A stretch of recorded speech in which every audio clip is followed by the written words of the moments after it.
tem um amigo que era oficial, da FAB, na época, capitão Vitor polonês, Vitor Jamielniaski, é o nome difícil, aliás. Mas fica só com o Vitor que fica mais fácil. E o Vitor gostava muito de pescar. Ele estava pescando esse rio gostoso de pescar, muito fácil.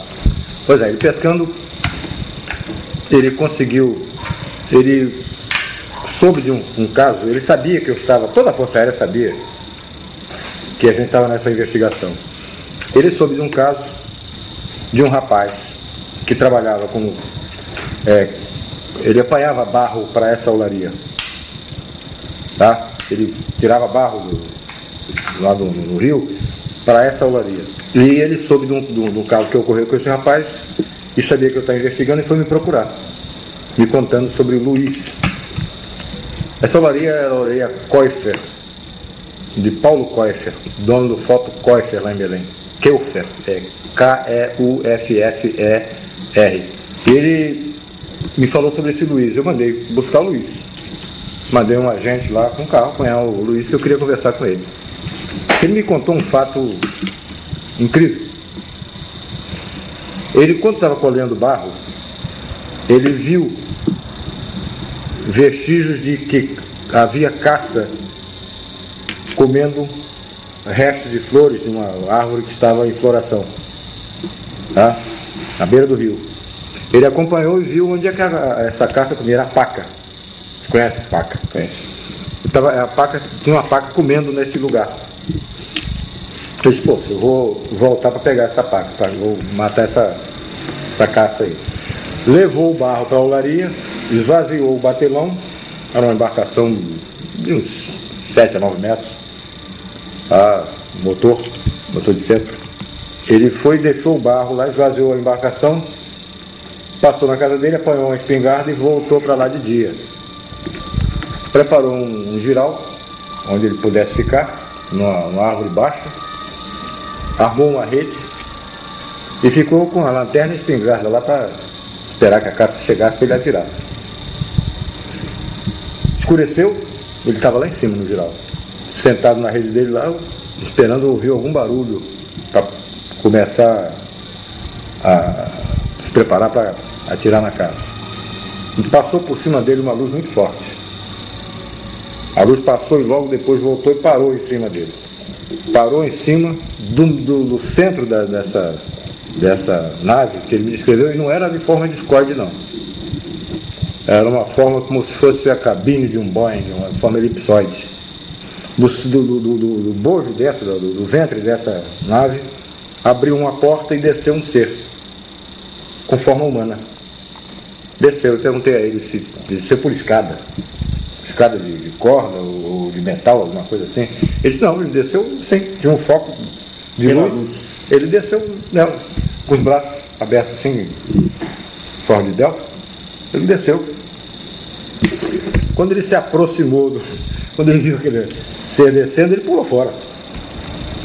Ele pulou dali onde ele estava e se escondeu próximo. E ficou observando, botou um galho, um ramo de árvore no rosto, e ficou vendo o que estava acontecendo. Esse ser chegou, tinha uma luz vermelha na mão. Ele não era uma lanterna que ele segurasse, era uma coisa que talvez estivesse por aqui, assim, na palma. Ele, uma luz vermelha na mão, ele desceu, examinou a rede dele, examinou o lugar onde ele estava. Ele estava com um ramo de folha na frente, né? Olhando, escondido lá, morrendo de medo, né? Esse ser depois não procurou, não ficou vasculhando, procurando onde ele estava. Ele foi direto onde ele estava. Ele focou direto onde ele estava. Era uma luz vermelha. Quando ele viu que tinha sido localizado, ele correu por dentro da vegetação. O rio ali sofre muita influência, sofre total influência da maré. Ele baixa e sobe de acordo com a maré. Vira uma lama preta. Isso. Ele saiu por ali, pela margem, tropeçando em tronco, em raiz, e com dificuldade de caminhar. Esse ser voltou para a nave, e a nave passou a entrar na calha do rio. e persegui ele a baixa velocidade, só que ele estava dentro do rio. A altura das árvores. Algumas vezes abaixo da copa das árvores. Nós no cavado do rio. E acompanhando, mas bem devagar. E ele estava com dificuldade de andar.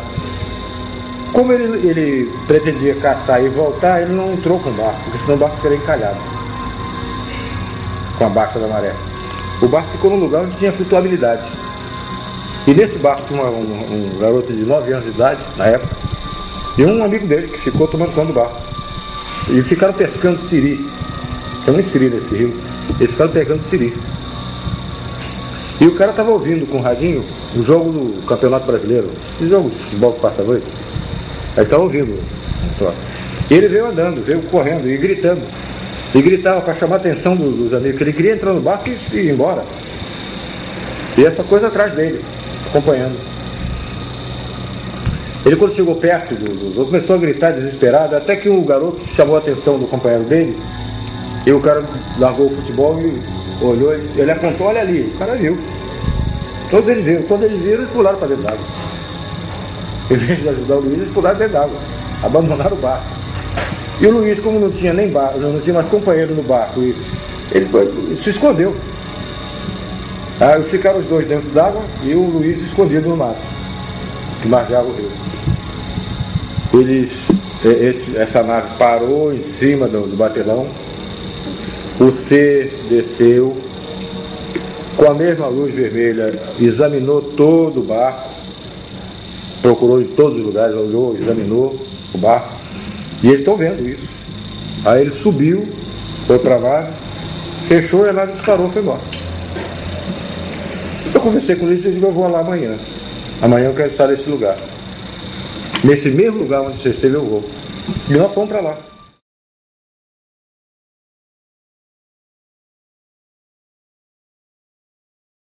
Conversamos com o Paulo Costa, que é o dono da olaria, ele autorizou e nós fomos para lá. Quando nós chegamos, eram umas 7 horas da noite, mais ou menos, estava chovendo. Uma chuva, não era temporal, era uma chuva.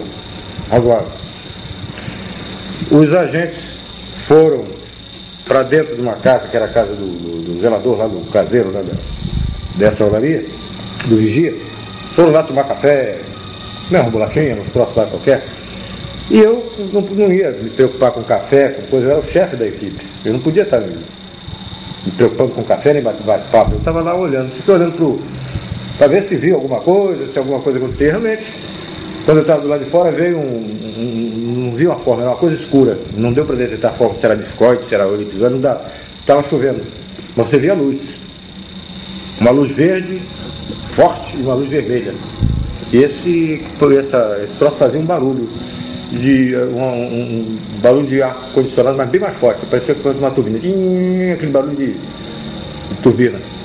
Não era barulho de jato, era um barulho de uma coisa girando, uma coisa.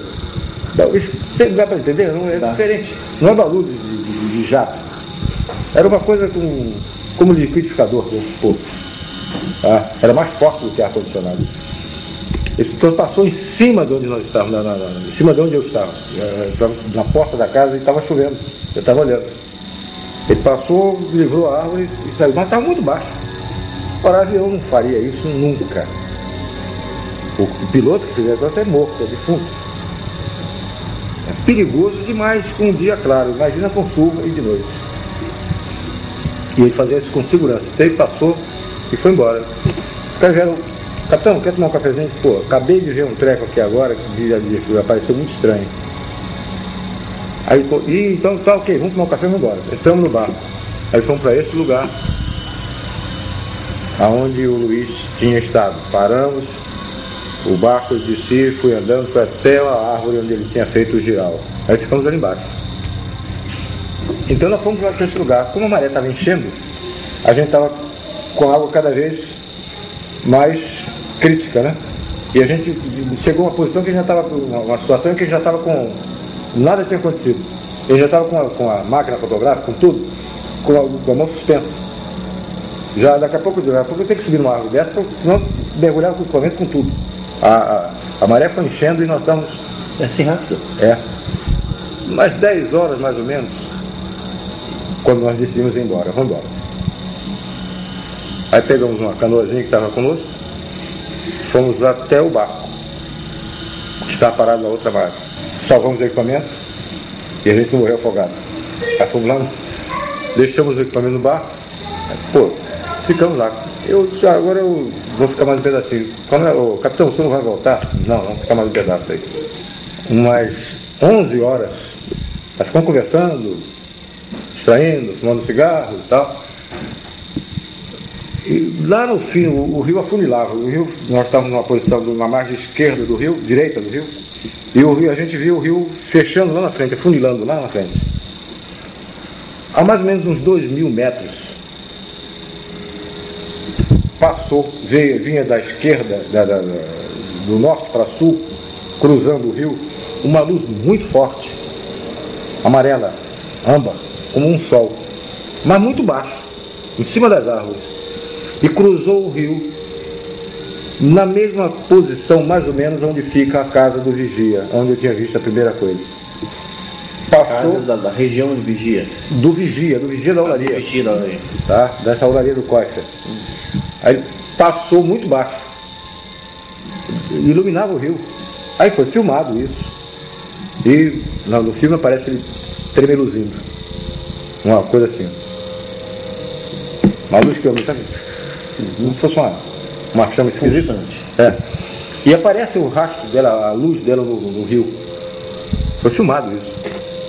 E foi bem filmado. Quando você tinha um documento desse gênero, uma filmagem espetacular como essa, isso não ia para Brasília? Ainda não. Ainda era retido lá no comando aéreo? Ficou depois é que a Brasília solicitou isso. Eu não acredito que o Brasil não acreditava muito nessa história, não. Tá? O Brasil achava que era o quê? Não sei. Meia dúzia de tanta coisa se fala. Biruta no meio do mato, pesquisando. Eles não queriam se expor, né? Talvez isso é um negócio, a gente vai dar crédito a uma coisa dessa e tal, mas tinha colegas deles lá. O que os caras estão fazendo? Será que é verdade isso? Bom, isso foi 11 horas. A gente registrava a hora, a altura, direção, essas coisas todas que tem que se preencher o relatório. Isso agora mesmo é que eu não saio daqui. Agora nós vamos ficar. Mas não tínhamos levado comida, não tínhamos levado café, não tínhamos levado nada, água, nada. Aí o Luiz se propôs a ir à casa dele, um casebre na beira do rio, para fazer um café, trazer alguma coisa, pão, bolacha, sei lá o que fosse, para que a gente pudesse ficar mais à noite, beber água e tomar um cafezinho, um negócio. Aí ele saiu com um barquinho e tinha no meio do rio uma ilhota. Não tem mais do que 15 ou 20 metros de largura não, mas é muito comprida, parecia submarino no meio do rio, tá? Tem vegetação. Ele saiu com o barco e desapareceu nessa ilha. Nós não vimos mais o Luiz. Ele foi remando uma canoazinha, uma pirogazinha pequenininha. Ele saiu com um garotinho, um menino de 9 anos, que foi com ele, foram remando, desapareceu do rio. Nós não vimos mais. Logo que ele desapareceu, não demorou muito, eu estava em pé, em cima da tolda do barco, e os agentes conversando, mas eu era o chefe, não podia estar me dando a luxo de estar tendo essas facilidades. Eles estavam lá à vontade, quem comandava era eu, então eu tinha que estar a risco. Veio do meu lado esquerdo, eu estava de frente para o fim do rio, para o começo do rio, aliás, onde nós vimos, da olaria. Do meu lado esquerdo vinha uma luz muito forte, a mesma luz amarela muito forte. Eu vi aquela coisa se aproximando e fiquei quieto. Depois que eu vi que era muito forte e que estava continuando vindo na direção, eu chamei a atenção dos agentes. Olha lá, aqui é direito. Os caras olharam, prepararam máquina fotográfica, filmadora, tudo. A coisa veio, mas estava baixo. Estava uns 200, 250 metros. Não estava muito alto, não. Passou em cima da gente. E quando chegou perto, na margem do rio, apagou aquela luz amarela, aquela luz forte, amarela, aquele sol amarelo, que a gente não via a forma, só via a luz. Apagou, de repente. Aí nós vimos uma forma estranha, uma forma de uma bola de futebol americana, aquela bola de ponta, tá? Aquela bola de futebol americana, muito grande, e como se fosse esse abajur, translúcida, tá? Só que tinha janelinhas no meio. Toda a extensão dela tinha uma janelinha. Eu não vi ninguém atrás daquela janela. Mas que tinha janela, tinha. Tá? E era uma coisa muito grande. Mais ou menos uns 100 metros.